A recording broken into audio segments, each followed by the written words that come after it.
Yo, what's up, guys? Welcome back to my channel. Today, guys, it's Halloween, October 31st. For my special treat for my viewers and my subscribers, I'm gonna watch 3 Trick or Treat horror stories animated. And it's kind of like true.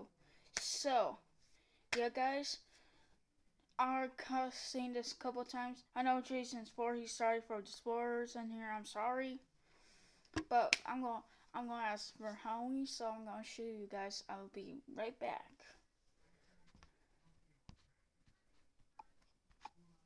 See? Look. I'm putting this. I'll put this off my mask. So hold on.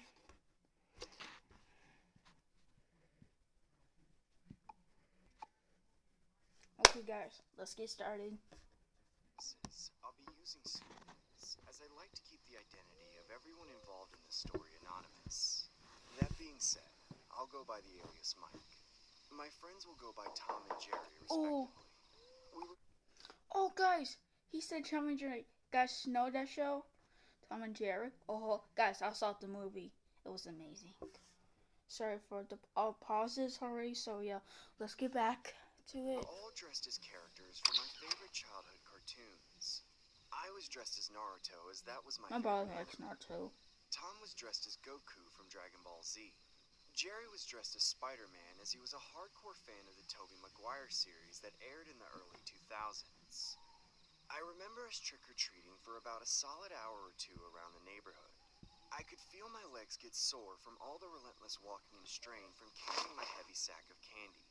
My bag was starting to get full to the brim. My friends' bags were just as full, as they began carrying their sacks over their shoulders like they were Santa Claus delivering gifts on a Christmas evening. If I had $1 for every candy that was inside my bag, I would have definitely had enough to buy myself a new gaming console. Oh, guys, can we go home? Guys, I still have a gaming console, Xbox 360.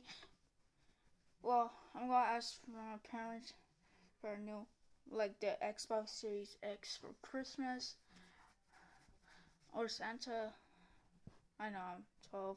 I still believe Santa. Just don't make fun of me. Okay? This is about Halloween, okay? Dude, don't give up yet. We still got room in our bags. Just 10 more minutes, man. Yeah, 10 more minutes. You're just saying that because you're practically wearing a onesie made out of women's leggings. At least you don't have to wear this stupid wig on your head. Stop being such wimps. This day only comes once a year, so grow up, hair, and let's keep going. True. Jerry began to make his way further down the street, while me and Tom looked at each other with a disdained look that screamed, "Let's get this over with quick." We then proceeded to walk towards Jerry's direction. Guys, this is a fake knife. Jerry already standing in front of a house with his arms extended. This is a fake knife, not a real one. Don't freak out, okay? Trick or treat! I also noticed this one trick-or-treater wearing a Jason Voorhees mask standing behind him. He was a tall and slim kind of guy who was either a really big kid or just an older man who didn't want to give up the trick-or-treating tradition.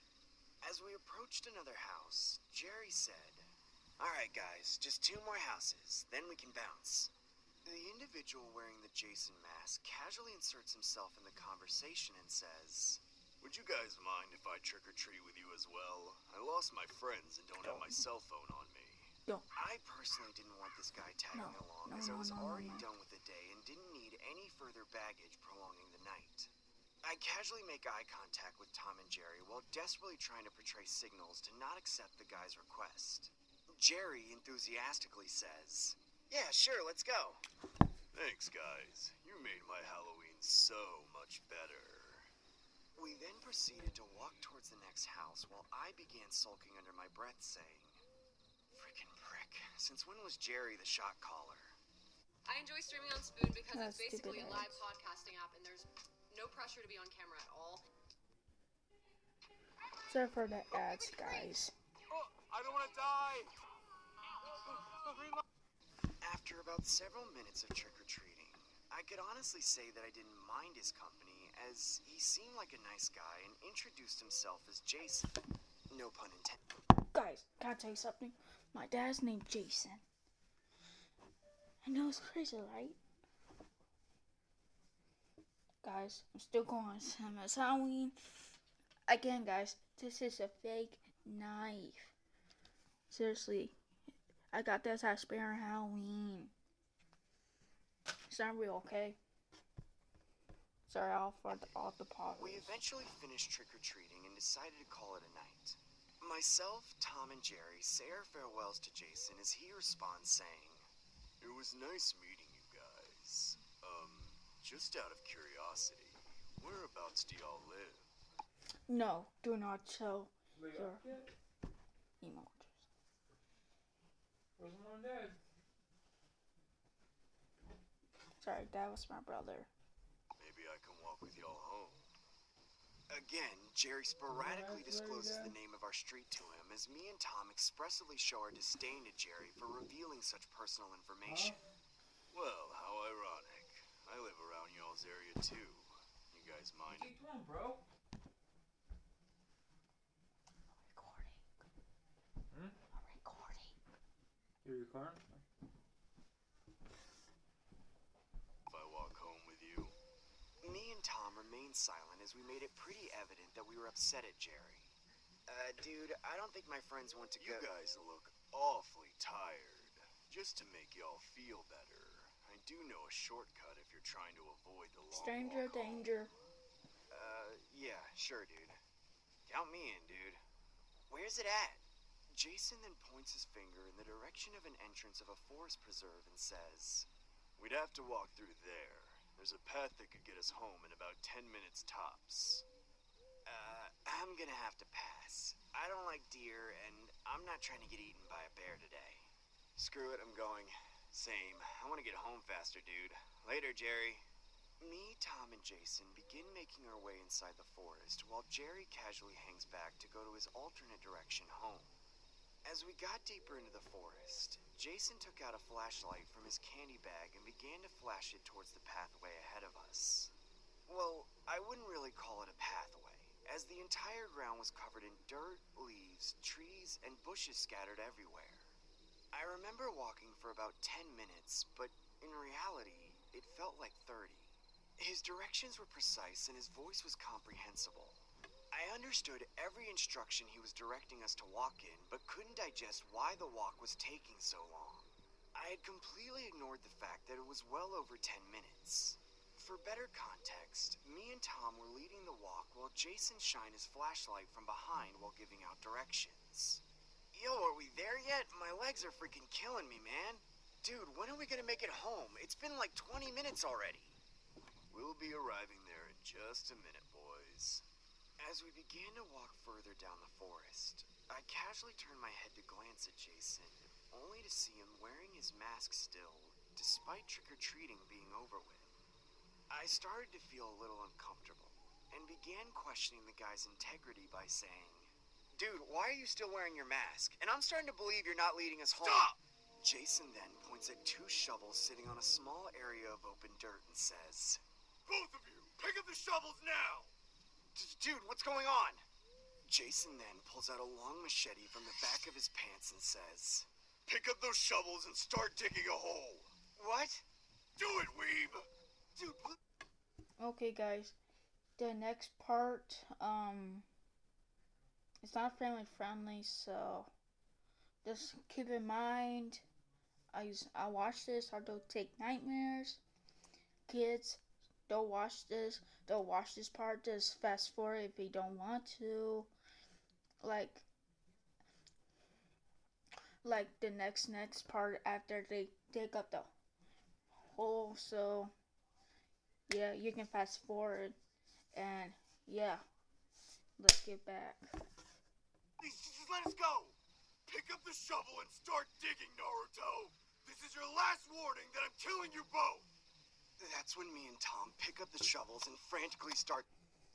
Again, guys, you can just fast forward the next part after they dig the hole. The next part. So yeah, sorry for all the pauses. So yeah, let's go back to it. Digging. In the back of my head, I was legitimately contemplating putting up a fight with this psycho, as it was 2 against 1 with the aid of the shovels. Unfortunately, I couldn't muster up the courage to put up a fight against him, as I didn't want to run the risk of mine or Tom's head getting chopped off. About 15 to 20 minutes later, me and Tom dug a hole big enough for the both of us to fit inside it. As we were about to make our way out of the hole, Jason shouts, You can just "Don't fast move! forward. Stay in the hole!" As he forcibly grabs both the shovels away from us while holding the machete against us. Jason then tucks the machete inside his pants, grabs one of the shovels, and begins burying us alive with the dirt we just dug out. I began to feel my vision getting blurry as the overwhelming amount of dirt he was tossing at us impaired my vision. "Please, I don't want to die. I'm too young for this. Please! Please, let us go! Why are you doing this? We're only kids!" All I remember thinking about in that moment was how a human could do such a inhumane act, and how I was literally going to share my remaining moments on Earth being buried alive with my best friend. I was at the point where I had already accepted death. I recall the taste of dirt and dead bugs going inside my mouth. The sensation of dirt hitting my skin was all I felt. That's when I heard a loud thud like he had just bashed Tom's brains out. I couldn't hear or feel any more dirt hitting the surface of my face. I rubbed my eyes to clear my vision, only to see Jason laying face down on the ground unconscious, with my other friend Jerry holding the shovel. Me and Tom then dig ourselves out of the hole and hop back to ground level. Despite surviving the catastrophe and being able to run away scot-free, I grabbed the machete from the back of Jason's pants. I then held him up by the forehead and began... Okay, guys, you can just fast forward this. Okay, guys, this is for this, you can just fast forward this part, okay? Just don't get scared, okay? ...hacking at his neck, slicing and dicing repeatedly.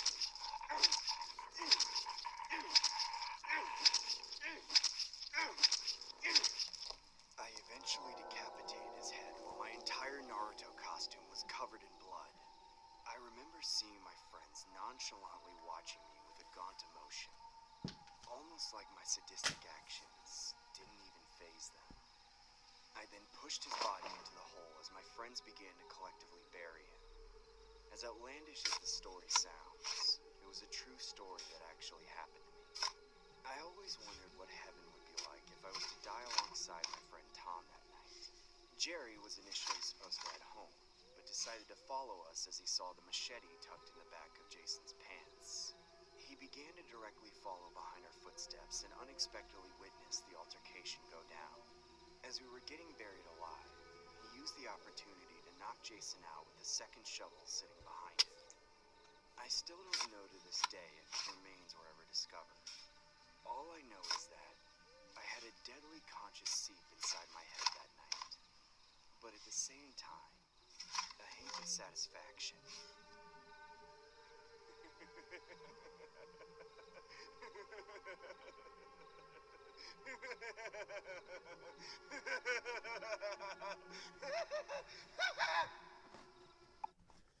Okay, guys, that's it for today. I know this was